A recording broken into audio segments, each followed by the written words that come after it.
নমস্কার, আমি জয়ন্তী। আমাদের রান্নাঘরে আপনাদের সকলকে স্বাগত।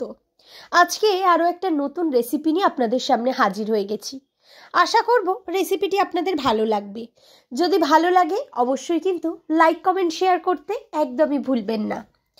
নিজেদের বন্ধুবান্ধব এবং পরিবারের সকলের সাথে কিন্তু ভিডিওগুলি অবশ্যই শেয়ার করে নেবেন। আর যারা যারা এখনও পর্যন্ত চ্যানেলটি সাবস্ক্রাইব করেননি তাদের কাছে রিকোয়েস্ট করব, প্লিজ চ্যানেলটি সাবস্ক্রাইব করে নিয়ে পাশে থাকা বেল বাটনটি কিন্তু অবশ্যই প্রেস করে দেবেন। তো চলুন দেখে নেওয়া যাক আজকে কি রেসিপি আপনাদের সাথে শেয়ার করছি। তো প্রথমেই দেখতে পাচ্ছেন এখানে লাল শাক নিয়ে নিয়েছি। লাল শাকগুলো ভালো করে কিন্তু বেছে নেব।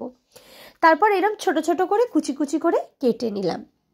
এবার এই লাল শাকটা দিয়ে কি বানাচ্ছি সেটাই কিন্তু আপনাদের সাথে শেয়ার করব। একদমই ইজি একটা রেসিপি, খুব সহজেই কিন্তু বাড়িতে বানিয়ে নেওয়া যাবে। একটু অন্য স্বাদ যদি পেতে চান অবশ্যই কিন্তু এই রেসিপিটি আপনারা বাড়িতে ট্রাই করবেন। তো কড়াইতে আমরা কিন্তু পরিমাণ অনুযায়ী দিয়ে দিয়েছি সর্ষের তেল। দিয়ে তেলটা একটু ভালো করে নাড়িয়ে টালিয়ে পুরো কড়াইটা একটু ভালো করে কিন্তু এদিকে ওদিকে তেলটা দিয়ে দিলাম। তারপর এর মধ্যে দিয়ে দিচ্ছি কুচিয়ে রাখা যে লাল শাকটা ছিল সেই লাল শাকটা দিয়েও একটু নাড়াটালা করে নেব। লাল শাক ভাজা আমরা তো অনেক রকমভাবে খেয়েছি। লাল শাক বড়ি দিয়ে ভাজা করা যায়, লাল শাক আদা দিয়ে ভাজা করা যায়, মানে আদা ফোড়ন দিয়ে। তো আজকে ভাবলাম লাল শাকটা যদি আরেকটু অন্যভাবে করি তাহলে মন্দ হয় না। তো সেই মতোই যেমন ভাবা তেমনই কাজ।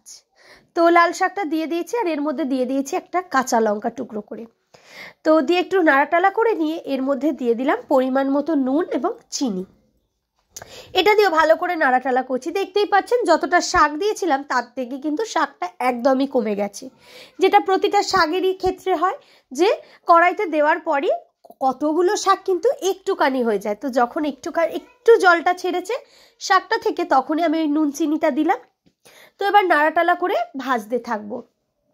এইরকম ঠিক যখন ভাজা হয়ে যাবে ঠিক সেই সময় আমরা শাকটাকে কড়াইয়ের একটা সাইডে আমি রাখলাম। আপনারা চাইলে শাকটা তুলেও নিতে পারেন, কিন্তু আমার মতে না তুলে নিয়ে কড়াইতে রাখাটাই ভালো হয়। তো তারপর আমরা এই সাইডে আরেকটু তেল দিলাম, দিয়ে দিলাম বেশ কিছুটা পরিমাণ পোস্ত জানেন তো এমনই একটা জিনিস যেটা কিন্তু যে কোনো কিছু দিয়ে দুর্দান্ত লাগে। মানে বলছি না, সব কিছু খাবারের টেস্ট কিন্তু পোস্ত বাড়িয়ে দিতে পারে। তার যা টেস্ট কোয়ালিটি তার থেকে কিন্তু অনেক গুণ বেশি বাড়িয়ে দেয়। তো সেই জন্যই আজকে ভাবলাম পোস্ত দিয়ে ভাজলে মন্দ হয় না। তো এই যে পোস্তটা একটু ভাজা ভাজা করে নিই, তারপর শাকের সাথে মিলিয়ে একটু নাড়াটালা করে ভাজা করে নিলাম। তাহলেই রেডি হয়ে গেল পোস্ত দিয়ে লাল শাক ভাজা। তো কেমন লাগলো রেসিপিটা অবশ্যই কিন্তু কমেন্টস করে জানাবেন। আজকের ভিডিওটা এইটুকুই। দেখা হচ্ছে আবারও আপনাদের সাথে নতুন কোনো ভিডিও খুব তাড়াতাড়ি। ততক্ষণের জন্য সবাই ভালো থাকবেন, সুস্থ থাকবেন, আর অবশ্যই কিন্তু চ্যানেলটি সাবস্ক্রাইব করে রেখে পাশে থাকা বেল বাটনটি প্রেস করে দেবেন।